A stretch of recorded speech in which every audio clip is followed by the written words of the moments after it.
چہرے پر مارنا منع ہے یا گناہ ہے؟ جب منع ہے تو خود بخود گناہ ہو گیا۔ اللہ کے بندے عجیب بات ہے، گناہ الگ چیز ہے، منع جب اللہ نے منع کیا کرو گے تو گناہ ہے۔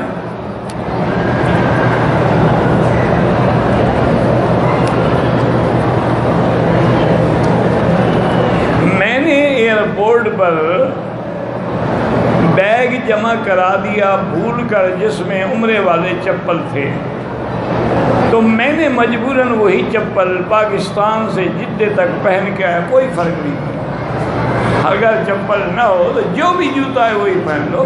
بلکہ حدیث مبارک میں تو یہ بھی آتا ہے کہ ایک آدمی کے پاس بوٹ ہیں، بند بوٹ ہیں، فرمایا کہ اس کی ایڑی کو بٹھا دو اور اس پہ پاؤں رکھ لو اور نیت کر لو۔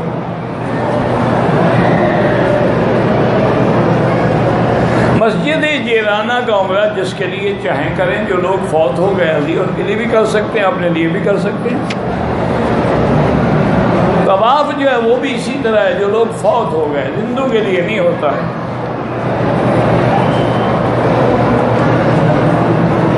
بھئی دوسرے کے نام کا حج بھی کر سکتے ہیں، حج بدل کیا ہوتا ہے؟ دوسرے کے نام کا ہی ہوتا ہے، عمرہ بھی کر سکتے ہیں، لیکن شرط یہ ہے کہ یا تو وہ فوت ہو گیا یا معذور ہے، مجبور ہے، اور اس نے آپ کو کہا ہے کہ میرا عمرہ کرو۔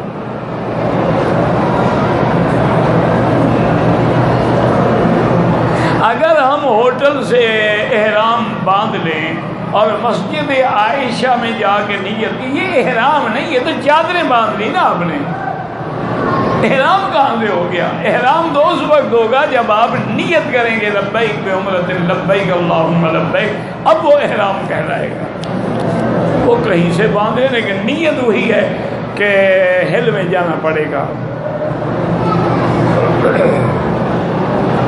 کوئی شخص میقات سے پتہ نہیں 1 دن 2 دن بعد عمرہ کرنا چاہتا ہے، نیت عمرے کا ہے، احرام نہیں بنا، دم پڑ گئی، اس کی مرضی ہے کہ 2 دن بعد، وہ جب گزر رہے ہو احرام باندھ کے گزرو گے، بغیر احرام کے وہاں سے گزرنا ہی منع ہے۔ بس یہ کیا مطلب کہ 2 دن کے بعد کروں گا؟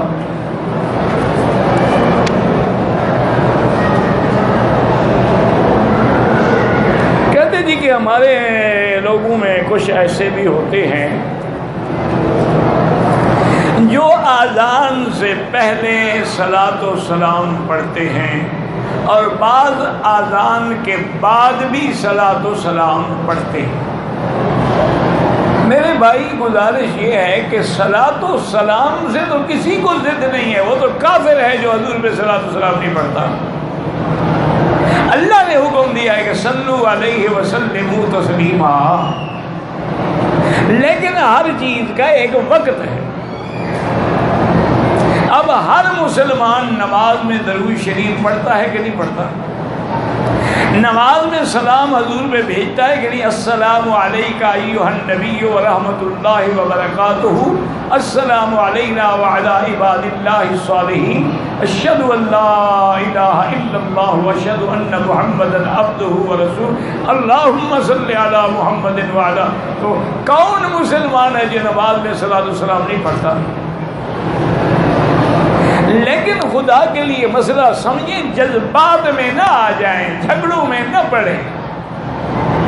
اب اللہ کا قرآن کا حکم بھی ہے، حضور کا حکم بھی ہے، لیکن اگر کوئی آدمی نماز میں جب نیت کرتا ہے اللہ اکبر تو اس وقت کہے السلام علیکہ ایھا النبی ورحمۃ اللہ، نماز ہو جائے گی؟ کیونکہ جہاں اللہ کے نبی نے حکم دیا ہے وہاں پڑھے گا، اور جہاں حکم نہیں دیا وہاں نہیں پڑھے گا۔ اللہ کے نبی نے حکم دیا ہے کہ رکوع میں سبحان ربی العظیم، اور وہ رکوع میں شروع کر دے السلام علیکہ ایھا النبی ورحمۃ اللہ، تو یہ خلاف سنت ہوگا۔ اللہ کے نبی نے حکم دیا ہے کہ سجدے سبحان ربی الاعلیٰ، تو میرے محترم بات سمجھو، ہر حکم ہے اور حکم کے لیے زمان بھی ہے، مکان بھی ہے۔ اب تم عشاء کی اذان کب دو گے؟ جب وقت ہوگا۔ یہ تو نہیں ہے کہ عشاء کی اذان ایک ہی دفعہ ظہر کو کھڑے ہو کے ساری اذانیں دے دو یار، خام خواہ پھر عصر کی الگ دیں، مغرب کی الگ دیں، ابھی کھڑے ہو کے ساری دے دیتے ہیں، جیسے شیعہ ساری نمازیں اکٹھی پڑھ لیتے ہیں۔ وہ سارا دن نہیں پڑھتے نماز، ایک ہی دفعہ آ جاتے ہیں اپنی امام بارگاہ میں اور ساری نمازیں اکٹھی پڑھ لیتے ہیں۔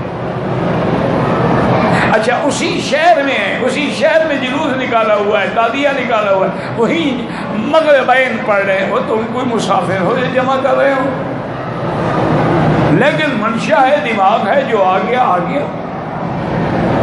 اور اسی طرح اگر اذان سے پہلے اذان ہمیں حضور پاک نے سکھلائی ہے، اذان صحابہ نے دی ہے، اذان بلال نے دی ہے، ابی محذورہ نے دی ہے، عبداللہ ابن ام مکتوم نے دی ہے رضوان اللہ علیہم اجمعین، اگر یہ صلاۃ و سلام پڑھنا حضور سکھلا دیتے، کس کی ضرورت تھی کہ وہ پھر انکار کرتا؟ اللہ کے نبی نے تکبیر تو ہمیں سکھلائی کہ تکبیر اللہ اکبر کہو، پھر یہ بھی سکھلایا کہ سبحانک اللہم و بحمدک و تبارک اسمک کہو، اذان میں بھی سکھلایا، اور اذان کہاں سے شروع کی؟ اللہ اکبر اللہ اکبر اللہ اکبر اللہ اکبر۔ تو اگر یہ صلاۃ و سلام پڑھنا دین ہوتا، محبت ہوتی، تو سب سے پہلے حضرت بلال پڑھتا۔ حضرت بلال سے بڑا عاشق کون ہے دنیا میں؟ کہ جب حضور پاک کی وفات ہو گئی، بلال نے مدینہ چھوڑ دیا۔ ساری دنیا کہتی رہی، صحابہ کہتے رہے اللہ کے بندے کہاں جاؤ؟ نے کہا بھائی مجھ سے برداشت نہیں ہوتا، جب میں مصلی کو دیکھتا ہوں حضور نظر نہیں آتے، میں نہیں برداشت کرتا۔ یہ عاشق رسول اللہ تھے۔ ابھی محذورہ جو مکے کے مؤذن تھے، حضور نے خود اذان سکھلائی۔ عبداللہ ابن ام مکتوم وہ بندہ ہے جس کے لیے اللہ نے حضور پر قرآن نازل کر دیا کہ آپ نے اس سے بے رخی کیوں کی ہے۔ اس لیے یہ محض ضد کرنا کہ بس جی یہ نہیں پڑھتے وہ وہابی ہیں، اور جو پڑھتے ہیں ماشاءاللہ وہ سنی نہیں، وہ بدعتی ہیں، وہ بدعت کر رہے ہیں۔ سنت کا تو معنی ہوتا ہے حضور کے طریقے پہ چلنا۔ اگر حضور نے پڑھا ہے تو کوئی مائی کا لال جرت کر کے ایک ضعیف حدیث دکھا دے بھی اذان سے پہلے صلاۃ والسلام پڑھو، ہم پڑھیں گے انشاءاللہ۔ کوئی ہمت کرو، آج کل انٹرنیٹ کا زمانہ ہے نا، ساری کتابیں کنگال ڈالو، ایک ضعیف حدیث بلکہ ایک موضوع جھوٹی حدیث بھی لے آؤ نا، پھر بھی چلو ہم کچھ غور کریں گے کہ شاید سچی ہو۔ اور اگر نہ ملے تو بلا وجہ ضد نہ کرو اور اپنے آپ کو حضور کی سنت کا منکر نہ بناؤ۔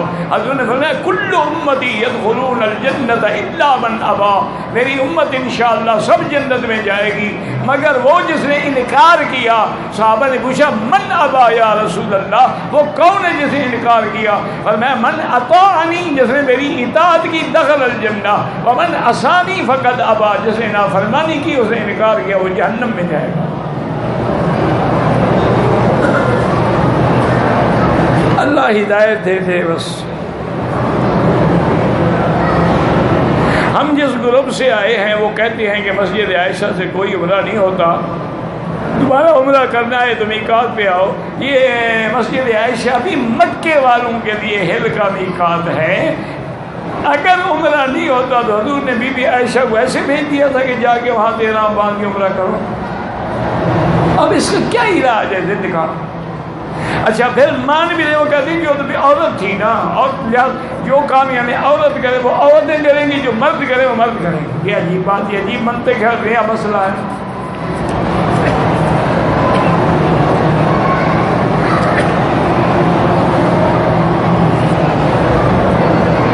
میں نے عمرہ کیا، تمام ارکان مکمل کر لیے، بالکل صحیح، احتیاطاً دم دے دوں، بالکل نہیں، جب غلطی نہیں کی دم کیوں دو؟ ویسے دم کے پیسے جو ہیں خیرات کر دو، کسی مدرسے میں جا کے دے دو، وہ ضروری ہے کہ دم دو جب غلطی نہیں ہے؟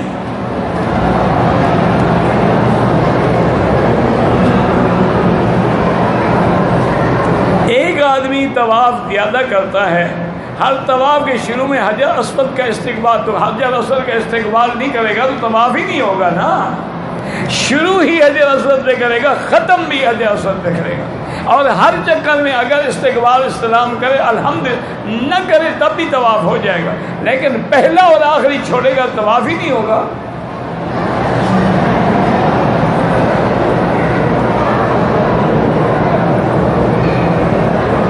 کہتے ہیں جی کہ اگر ہم نماز پڑھ رہے ہیں کعبۃ اللہ پہ نظر رکھیں یا سیدھے کی جگہ پہ، چونکہ نماز عاجزی ہے، بندگی ہے، تذلل ہے، تو اللہ کے آگے سر جھکانا ہے نا کہ آنکھیں اٹھا کے کھڑے ہونا ہے۔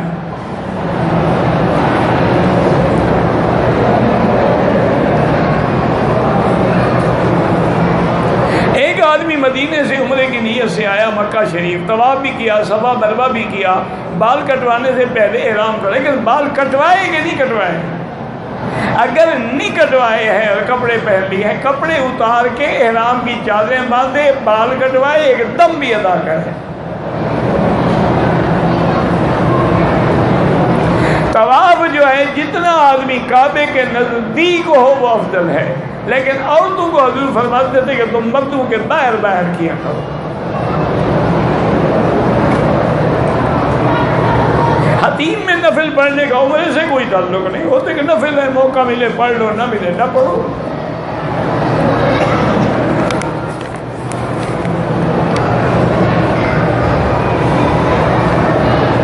میرا بھائی بھابھی میں جھگڑا ہو گیا، مقدمہ اللہ پاک ان کو اتفاق دے، اللہم الف بین قلوبہم واصلح ذات بینہم واہدہم سبل السلام، اللہ ان کو اتفاق دے، کیونکہ سب سے شیطان اسی بات پہ خوش ہوتا ہے جب میاں بیوی میں لڑائی کرا دیتا ہے۔ اس کے جو چیلے ہیں نا چھوٹے چھوٹے، وہ جب رپورٹ دیتے ہیں نا اپنے سردار ابلیس کو، اس کو آج میں نے نماز نہیں پڑھنا، چھوڑ کوئی بھی کہ اس کو میں نے روزہ نہیں رکھا، جاؤ تم نے کچھ نہیں کیا۔ ایک آدمی ہے وہ کہتا ہے جی آج میں نے میاں بیوی میں لڑائی کرا، آ جاؤ، اس کو سینے سے لگا، تم نے کام کیا ہے۔ دیکھو نا اب وہ دونوں گناہ کریں گے، دونوں شیطان کے چیلے بن جائیں گے۔ تو یہ تو بہت بری بات ہے کہ میاں بیوی میں جھگڑا ہو، اور حکم ہے کہ اگر کوئی ایسی بات بھی ہے تو فاقموا، ایسا کرو کہ ان خفتم شقاق بینہما فبعثوا حکما من اہلہ وحکما من اہلہا، ایک نمائندہ مرد کے خاندان سے ایک عورت کے، اور وہ کوشش کریں صلح کرانے کی، اور اگر وہ کوشش کریں اور نیت ان کی ٹھیک ہو تو انشاءاللہ صلح ہو جائے۔ اور اچھا اگر یہ دیکھو کہ صلح کا کوئی امکان نہیں ہے پھر طلاق کرا، تاکہ گناہ تو نہ کرے نا۔ یہ تو نہیں ہے کہ بیوی اس کی ہے 10 سال سے گھر بیٹھی ہوئی ہے، یہ اچھی بیوی ہے، معلقۃ بین السماء والارض، آسمان و زمین کے درمیان لٹکایا ہوا ہے، نہ طلاق دیتا ہے نہ بیوی بناتا ہے۔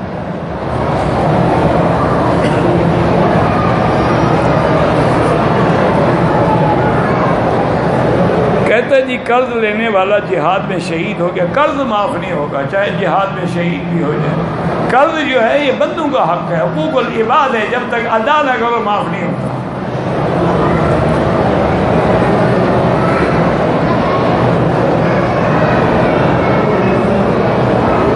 حضرت حسن حسین جنت کے نوجوانوں کے سردار ہوں گے، اور جنت میں تو عمر سب کی 33 سال ہوگی، تو سب جوان ہوں گے تو ان کے سردار ہوں گے۔ اللہ کے بندے 33 سال جنت کی عمر ہے، دنیا کے نہیں گیا تو 20 سال کا بندہ بھی بوڑھا ہو گیا ہے۔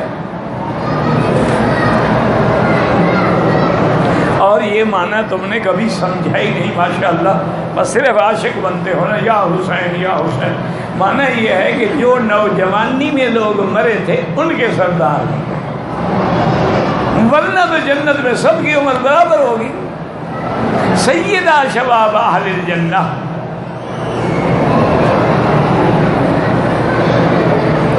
ہم دعا گیا اللہ آپ کو آپ کی رحیمی کریمی کا، یہ تو کوئی اللہ کے رحمت کا ہے نا، اللہ کو اس کے اسماء سے صفات سے پکاریں، یہ جائز ہے۔ میرے ابو نے آج سے 10 سال پہلے اپنی ایک زمین اپنے دوست کو 2 لاکھ میں فروخت کی، ہمیں پیسوں کی ضرورت تھی، دوست نے کہا کہ ان کے پاس جب پیسے ہوں اپنی قیمت واپسی سے لے سکتے ہو، گواہ بھی ہے۔ اب وہ زمین ہم لینا چاہتے ہیں تو موجودہ ریٹ پر اس کو پیسے دے دو، واپس لے دو۔ اب جب وہ 20 لاکھ کی بن گئی ہو تم 2 لاکھ لے کے واپس دینا چاہتے ہو، پاگل ہو گیا اگلا۔ بات تھی بھی پیسے لے کے جا رہے ہو، اگر تمہارے پاس پیسے آ جائیں تو واپس آ کے ابھی یہ مانتے نہیں کہ 10 سال کے بعد چونکہ تم نے کما لیا، زمین مہنگی ہو گئی ہے لہٰذا وہ تمہیں واپس کر دے، تم اس کو مقامی ریٹ کے مطابق پیسے دے دو واپس کر دے گا۔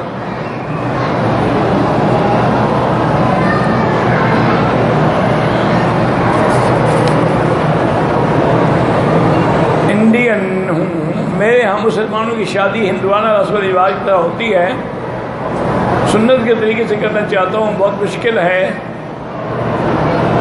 بہرحال یہ ہے کہ نکاح تو ویسے سنت ہے، باقی جو رسم و رواج ہیں وہ بدعات ہیں۔ کوشش کرو اپنے والدین کو راضی کرنے کی کہ بدعات کا کوئی فائدہ نہیں ہے، لیکن نہ مانے تو پھر گناہ گار وہی ہیں، تم نہیں ہو۔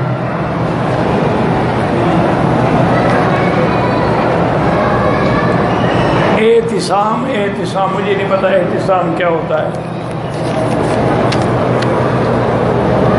مکے میں رہتا ہے 11-12 دن کو کنکریاں دیوار سے پہلے ماری، مکے میں رہو یا مدینے میں، دیوار سے پہلے کنکریاں ماری ہیں دم پڑ گئی۔ یہ تھوڑا مکے والوں کے لیے کوئی نیا دین ہے۔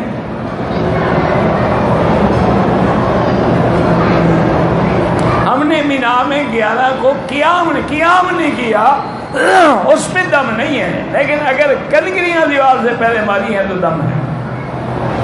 قیام سنت ہے، کرتے تو ثواب ہے، نہیں کیا تو مجبوری ہے، لوگوں کے پاس جگہ بھی نہیں ہے نا۔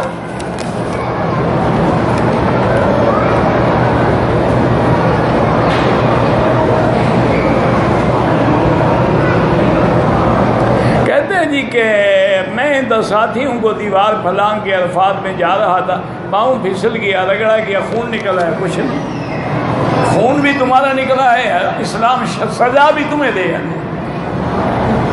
کوئی سزا نہیں جناب، کوئی دم شم نہیں نکلا، خون تو نکل گیا۔ عمرے کے لیے پاکستان سے عمرہ کیا، سر گنجا کروا دیا، دوسرے دن 5ویں دن 10 عمرہ کیا، سر ہر مرتبہ اس طرح پھروانا ہوگا، بال ہوں یا نہ ہوں۔ انگوٹھے چومنا جو ہے بالکل بدعت ہے، حضور نے ہمیں مسح سکھلایا ہے، انگلیوں میں خلال سکھلایا ہے، اگر انگوٹھے چومنا دین ہوتا تو نہ سکھلاتے۔ ایسی باتیں جو کرتے ہیں دراصل وہ حضور پہ اعتراض کرتے ہیں کہ دین مکمل نہیں، دین مکمل ہو گیا، اگر یہ چیز دین میں تھی پھر حضور نے کیوں نہیں سکھلائی؟ رفع یدین کے بارے میں بھی حدیثیں موجود ہیں، نہ کرنے کے بارے میں بھی موجود ہیں، لہذا دونوں گناہ گار نہیں ہیں۔ آمین زور سے کہنا بھی ثابت ہے اور ایسا کہنا بھی ثابت، دونوں گناہ گار نہیں ہیں، چونکہ دونوں حدیثیں موجود ہیں۔ سینے پہ ہاتھ باندھنے کی جو حدیث مبارک ہے ہمیں تو نہیں ملی، بہرحال ناف سے اوپر، ناف سے اور ناف سے نیچے باندھنے والی روایات ہیں۔ ایک روایت میں آتا ہے علی صدر ہی کا لفظ، لیکن وہ بھی اکثر علماء اعتراض کرتے ہیں کہ نہیں یہ لفظ نہیں تھا، یہ یعنی راوی کی طرف سے ہے، اللہ عالم۔ لیکن کوئی بات نہیں، جو بھی نماز تو پڑھتا ہے نا، کمر میں تکلیف ہے، دوائیوں سے فائدہ نہیں ہوتا، دوائیوں سے فائدہ نہیں ہوتا، زمزم پیو، زمزم تو ہر چیز کے لیے ہے نا۔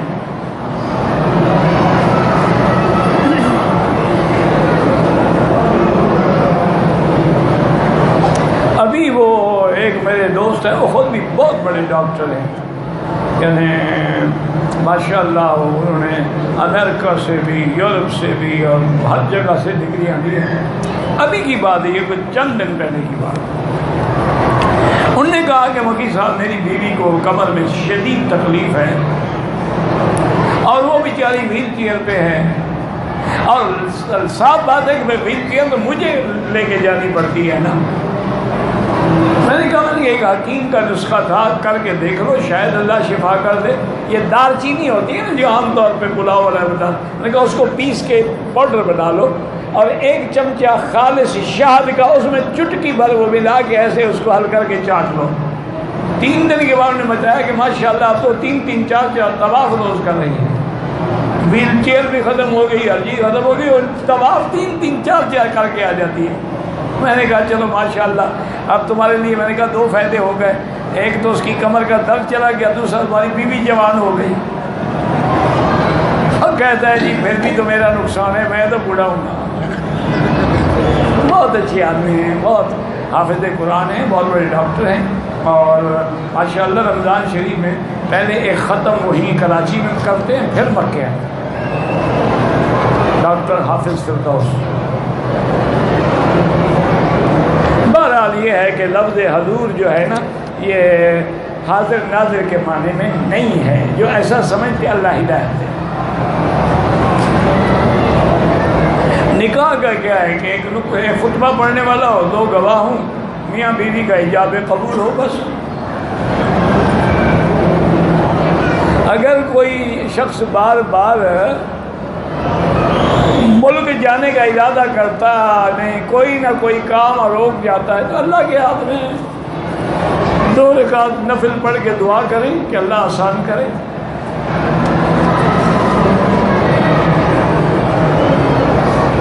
کوئی خلفائے راشدین کے طریقے کو نہیں مانتے، صرف سنت کی تابع داری کرتے ہیں، تو غلط بات ہے۔ سنت آپ کو بتلائی کس نے ہے؟ آپ حضور کو ملے تھے؟ نہیں، آپ نے حضور سے خود بات سنی ہے۔ یہ روایت کس نے کی ہے؟ یہ عجیب بات ہے۔ امام بخاری کی بات مانتے ہو، صحابہ کی نہیں مانتے؟ عجیب عقل ہے۔ امام بخاری نے جو حدیثیں لکھی ہیں، حضور سے ملاقات تھی ان کی، تو سارے راوی کون ہیں؟ اصل تو دین پہنچانے والے صحابہ ہیں، اسی لیے حضور نے فرمایا ما انا علیہ واصحابی، صرف وہی فرقہ جنت میں جائے گا جس میں میں ہوں اور میرے صحابہ۔ مطلب حضور کو صحابہ کو شامل کرنے کی کیا ضرورت تھی؟ کہتے جس میں جو میرا طریقہ ہے بس۔ پتہ تھا کہ میرے طریقے کو آگے پہنچانے والے کون ہیں؟ صحابہ ہی تو ہیں۔ حضور کا جنازہ تھا ہی نہیں تو پڑھانے کا کیا مطلب؟ حضور تو معصوم ہیں، ان کو تو جنازے کی ضرورت نہیں تھی۔ صحابہ کمرے میں جاتے تھے، درود شریف پڑھ کے آ جاتے۔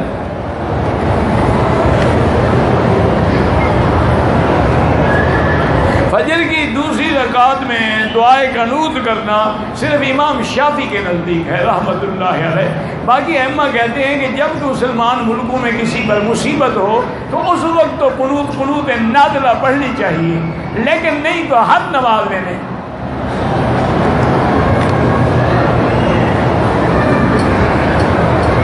اگر ایک عورت عدت میں بیٹھی ہوئی ہے تو پاسپورٹ بنانے کے لیے جا سکتی ہے؟ وہ نہیں جا سکتی، عدت میں نکل ہی نہیں سکتی، پاسپورٹ بنانے کا کیا مطلب؟ عدت اپنے خاوند کے گھر میں گزارے گی، اس کے بعد پھر پاسپورٹ بنوائے۔ واللہ اعلم۔ ربنا تقبل منا انك انت السميع العليم وتب علينا انك انت التواب الرحيم یا حی یا قیوم یا ذا الجلال والاکرام یا ذا الجلال والاکرام یا ذا الجلال والاکرام اللهم استرنا بسترك الجميل اللهم استر عوراتنا آمن روآتنا خفف روآتنا اللهم انا نسألك الفوز في القضاء ونزل الشهداء وعيش السعداء ومرافقة الانبياء والنصر على الاعداء اللهم اشفنا واشف مرضانا ومرضى المسلمين اللهم ارحم ضعفنا واجبر كسرنا واشفنا واشف مرضانا وارحم موتانا واستجب دعاءنا ولا تخيب رجاءنا برحمتك يا ارحم الراحمين۔ یا اللہ بیماروں کو شفا عطا فرما، یا اللہ بیماروں کو شفا عطا فرما، یا اللہ ہماری ظاہری باطنی روحانی جسمانی بیماریاں پریشانیاں دور فرما، یا اللہ بے حیاؤں کو حیا عطا فرما، بے اولادوں کو اولاد صالح عطا فرما، جن کی اولاد ہیں ان کو صالح بنا، بے روزگاروں کو روزگار عطا فرما، قرض داروں کے قرض عطا فرما، یا اللہ جن کے گھروں میں بچیاں ہیں ان کے رشتے آسان فرما، یا اللہ ہمیں مانگنا بھی نہیں آتا بغیر مانگے عطا فرما، یا اللہ مسلمان جس ملک میں ہیں ان کی جان مال آبرو عزت کی حفاظت فرما، یا اللہ اس بلد الامین کو قیامت تک ہر فتنے سے محفوظ فرما، یا اللہ مسلمانوں کی حفاظت فرما، یا اللہ پاکستان کی حفاظت فرما۔